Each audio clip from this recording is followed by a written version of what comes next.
So our next reading this morning comes from the book of Genesis. Ooh, you may have heard this one before. It's kind of long, but I think we need the whole reading to really get to what is important for us to talk about this morning. So buckle in. Here we go. Genesis chapter 1. In the beginning, when God created the heavens and the earth was a formless void, and darkness covered the face of the deep, while a wind from God, the Spirit of God, hovered over the face of the waters. Then God said, "Let there be light." And there was light. And God saw that the light was good. And God separated the light from the darkness. God called the light day, and the darkness he called night. And there was evening, and there was morning, the first day. And God said, "Let there be a dome in the midst of the waters, and let it separate the waters from the waters." So God made the dome and separated the waters that were under the dome from the waters that were above the dome, and it was so. God called the dome sky. And there was evening, and there was morning, the second day. And God said, "Let the waters under the sky be gathered together into one place, and let the dry land appear." And it was so. God called the dry land earth, and the waters that were gathered together he called seas. And God saw that it was good.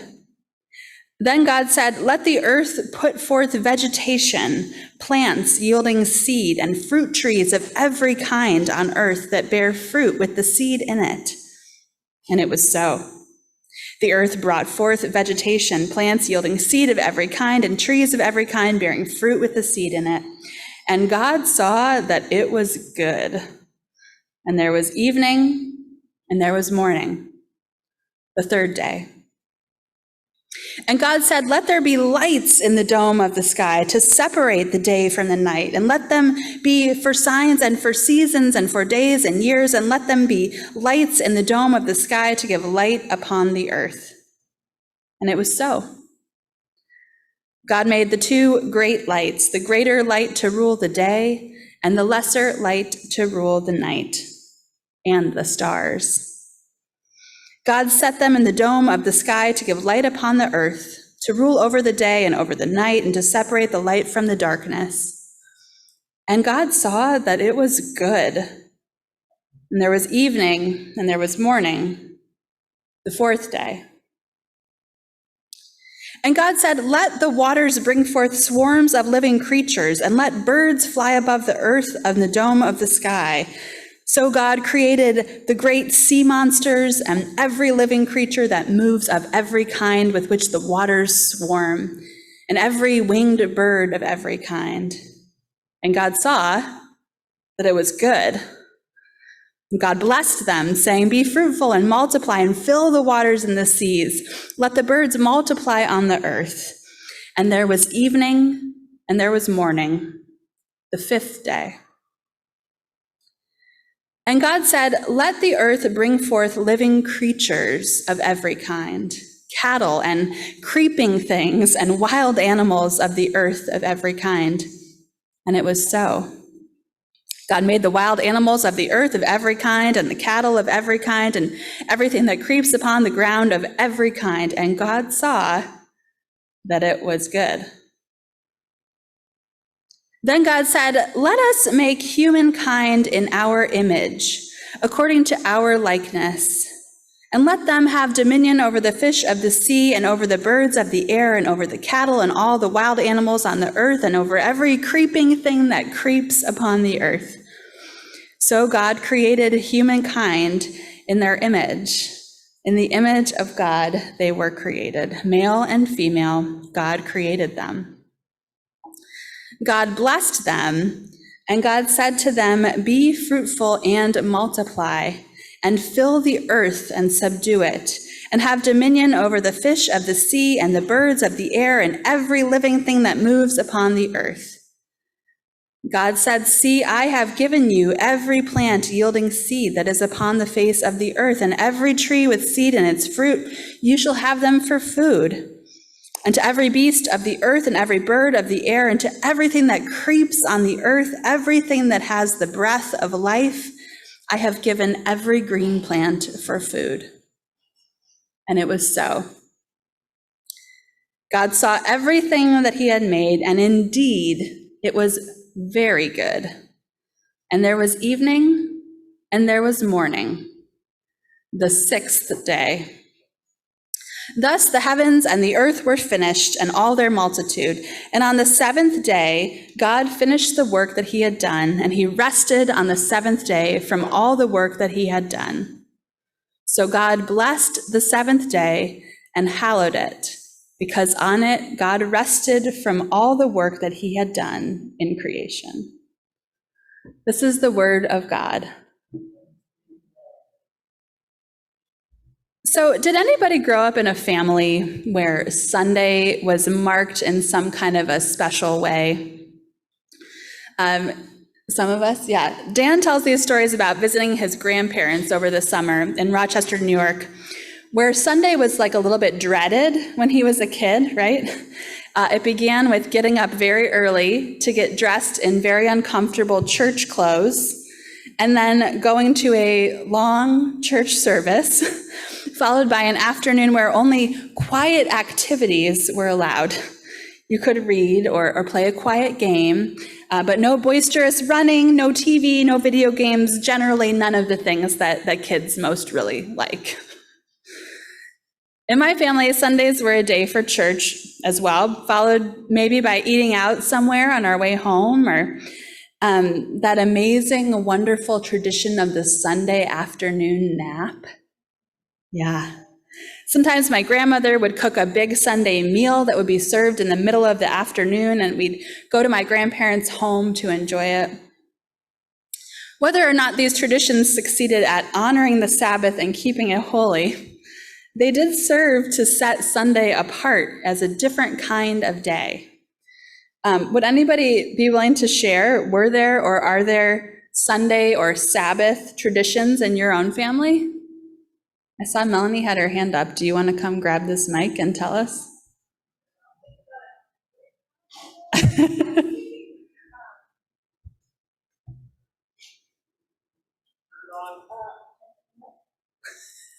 There you go. I was thinking more in my family when I grew up. Yeah. But definitely there were, it was more of a quiet time, and then there'd be like a church supper with like pasta, rice, and other starches, which is really yummy. A church supper with starches. Awesome. Anybody else had a family tradition growing up, or now Dave? He's got a mic back there, I think. Yeah, just turn. Yeah, that was steaks for dinner. Steaks for dinner. That's a good one. Dad would drop us off at church because Mom wouldn't make him go in because he'd critique the minister's sermon. So, it was easier to let him watch the football games, come back and pick us up, or the baseball games. And then, for dinner, it was steak. Steak for dinner. Wow. Anybody else? Anybody online? I can't see, so just unmute and go ahead. So I remember, and this was a long time ago, but my mother would always roast a chicken, and my dad had a favorite radio program, which was polka music. And so we still laugh about Joe Timmer and Hand Me Down That Chicken Pie, because that was a thing that he always sang. Yeah. I love it. So good Polka, memories. Roast chicken. That's Yeah. awesome. Anybody else want to share something?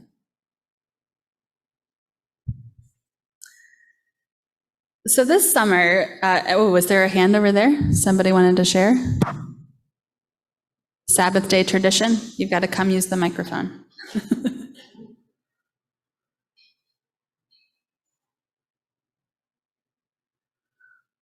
a beautiful dress. Just turn it on. Huh? Yeah, good. Okay, with us, when I was small. You got to hold the microphone to your mouth, Okay. though. Yep. When I was small, we used to come back from church and make we call it achu, yellow soup. So it was our tradition. Every Sunday we'll come back, the family will come together.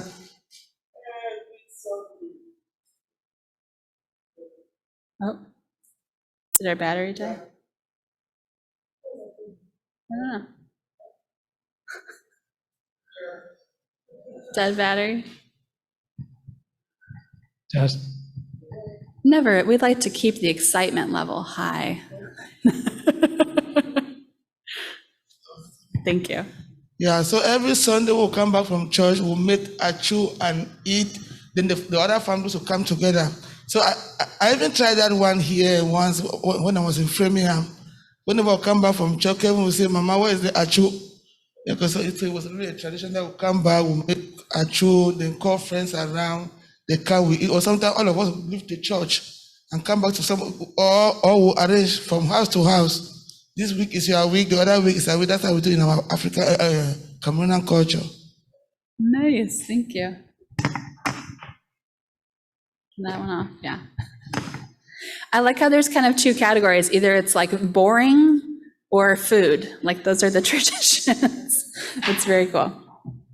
Thanks everybody for sharing. So this summer, for the next 10 weeks, we're going to be learning about the biblical idea of Sabbath together. For all that our culture loves to talk about self-care, many Christians, I think, don't have a very full picture of what biblical Sabbath is or could be about. I didn't really have as much of an idea before I started doing research for this summer. I think to me, I found myself, maybe you can relate to this, kind of equating it with like a day off, right? Or finding some downtime. When I was in seminary, I had a Jewish friend who would sometimes invite me for Shabbat dinner. You know, the Sabbath is a big deal to observant Jewish people, and it's really a no work day. And I would just kind of take note of all the little ways that she had developed these workarounds for not working on this special day, right? There would be a warming plate that she'd plugged in before sundown. The non-Jewish friend that you invite so they can push the elevator buttons. Yes, that is considered to be work. So it's easier for your Jewish guests to descend from your 4th floor apartment after dinner is over. In the same way that American culture values grinding it out, the side hustles, even religious observance of a day of rest was full of strategies to get more work in around the edges. I think we can probably blame the Protestant work ethic, right? Emphasizing discipline, diligence, and frugality as part and sometimes as proof of someone's Christian faith, for the way that we tend to view rest as sinful or lazy or selfish. And it doesn't help that our economy is so unbalanced and greed so unregulated that it becomes increasingly necessary to work more hours, to have a side hustle just to make ends meet. Who has time to relax? We'll ask each other and respond, I'll sleep when I'm dead. When we do manage to rest, we frame it as part and parcel of our productivity. I need to take a day off so I can continue to do my job. I've got to get a little more sleep tonight so that I can be present to my children tomorrow. Rest for rest's sake? No, we're not really sure. But rest for the sake of future productivity, now that we can get behind, right? And when we get really, really burned out, we turn to the capitalist visions of self-care that instruct us to go get a mani-pedi or treat yourself. Reverend Tricia Hersey, who we reference often, she's also known as the NAP Bishop, the leader of the NAP ministry, often contends with this sentiment in her occasional posts to social media. She says, rest that is just helping you overwork for tomorrow is not rest at all, especially for marginalized people whose history is steeped in a trauma of overwork without the freedom to choose to rest. So it feels like there's something important that we're missing, but we can't quite put our finger on what it is. And honestly, who has time to think about something like that for more than a few seconds before we have to get out the door and make the meeting and run the errands and on and on and on? So the 10 Commandments, you guys have heard of those, right? You're familiar. And generally, like, we think they're a good idea. We're pro 10 Commandments, right? We think it's probably a good idea to follow them. Not murdering, not stealing, not lying. These are the kinds of things that we can get behind, right? Boundaries that define the difference between right and wrong in a really basic way. So what has happened to that one commandment to honor the Sabbath day and keep it holy? I understand you already have too many things to do. I also have too many things to do. There's no way we're going to make it without being able to do laundry and grocery shopping on Sundays. We just don't have that kind of real estate available in our schedules, right? We don't want to think about what a Sabbath commandment might mean, what it might require of us, because we're already so tired. So I assure you that this is not going to be a summer of guilt trips over how we can't live up to God's standards. Instead, it's an invitation to come to understand the idea of Sabbath a little bit differently, and to be inspired maybe to incorporate it into every moment of our daily lives. So let's begin at the beginning with the story of Genesis about the creation of the world in 7 days. Again, we know this one, right? It is Sunday School 101. God makes everything in 6 days, and on the 7th day, God rested. Right? Maybe. So in Judaism, there is this wonderful tradition of studying the Bible, where instead of being so concerned with uncovering the definitive capital T truth, it's understood and accepted that there are many interpretations available, that we must continue to wrestle with the text, looking and seeking, arguing even, and that is how we live out our faith. There are traditions dating back hundreds and hundreds of years of different rabbis and what they thought the different parts of the Bible meant, whole books of commentary that your average Jewish seminarian learns to consult, where each text is turned over and over and over until the whole world can be found there. And the rabbis had some pretty great insights into the story of creation. So let's look back real quick at the end of Genesis 1 and the beginning of Genesis 2.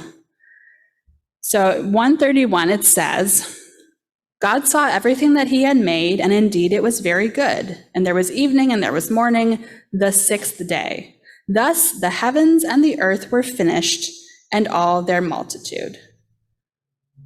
Done, right? The work is finished. And on the 7th day, if you continue reading in verse 2, and on the 7th day, God finished the work that he had done and rested. Now the ancient rabbis noticed this repetition. God finishes the work, and it's the 6th day, evening and morning, the 6th day. And on the 7th day, God finished the work and rested. And instead of chalking it up to an orally transmitted culture, right, or poetic repetition, the rabbis decided it must mean something.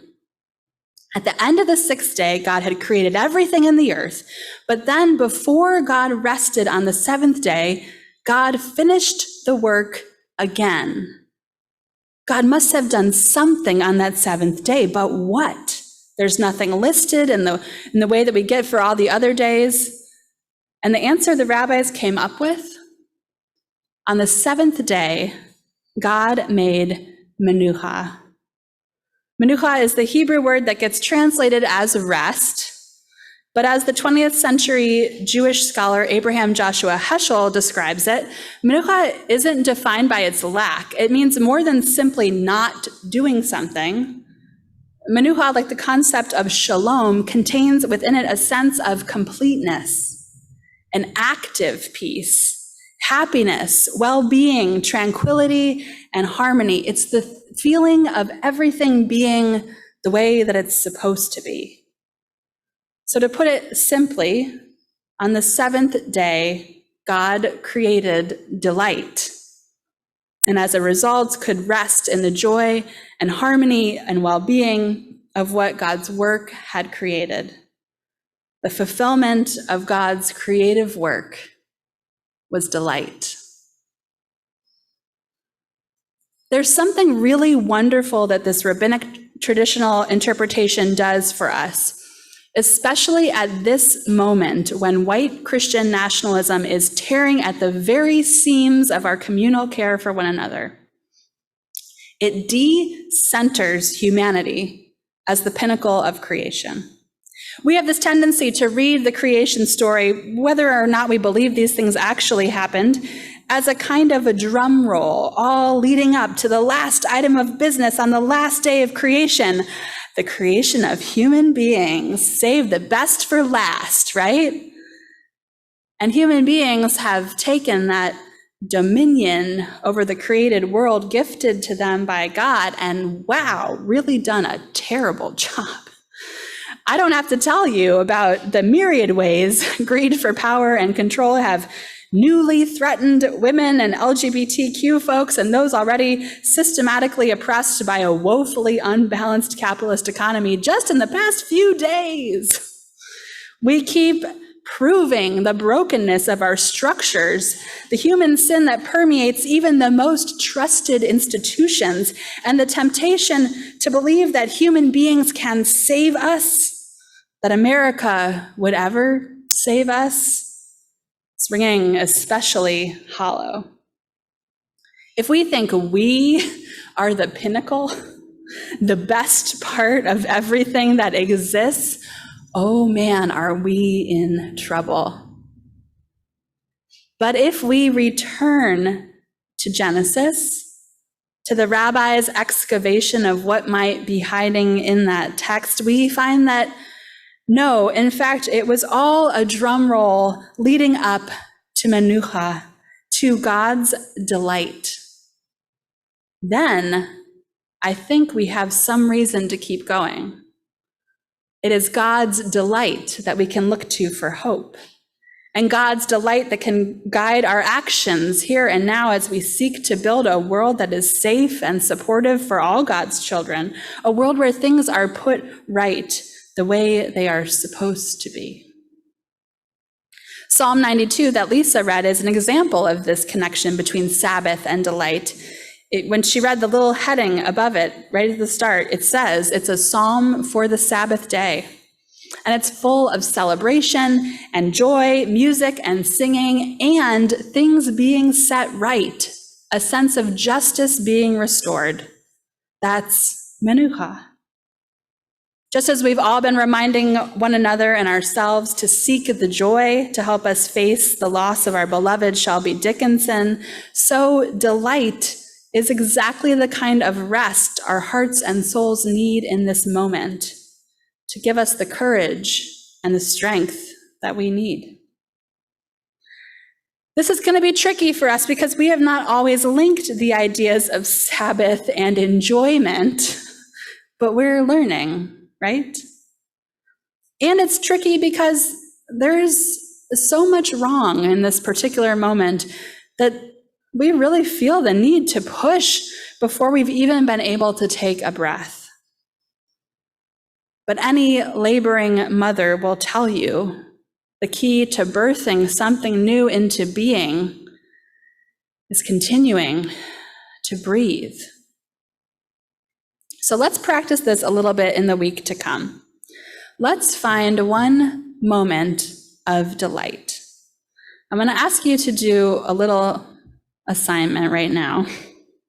Think of one thing you can do this week that will bring you delight. Could be a tiny thing. I have a mug I really like. I have some really nice tea in the cupboard. I'm going to brew it up in the morning and sit and look outside. Doesn't have to be huge, but what's one thing you could do to find delight? And I'm going to ask you to turn and tell it to your neighbor. If you're online, you can type it into the chat and you guys can affirm each other. If somebody else knows, it's harder to flake out, right? Yeah. What's one thing you can do this week that will bring you some delight? There's some people behind you, Tanya. Oh, she's crocheting, okay.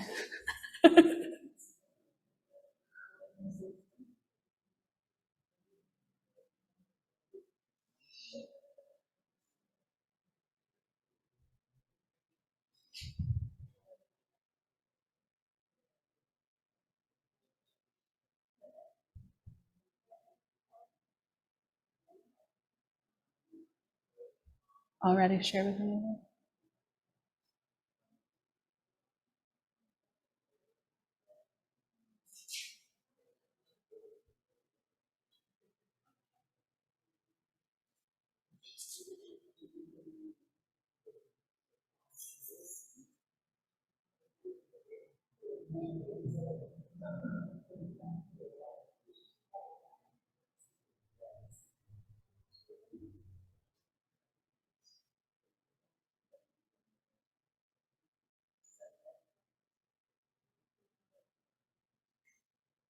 Lots of outdoor activities online, great ideas, walking, kayaking, being outside. After today, it'll be great to be outside.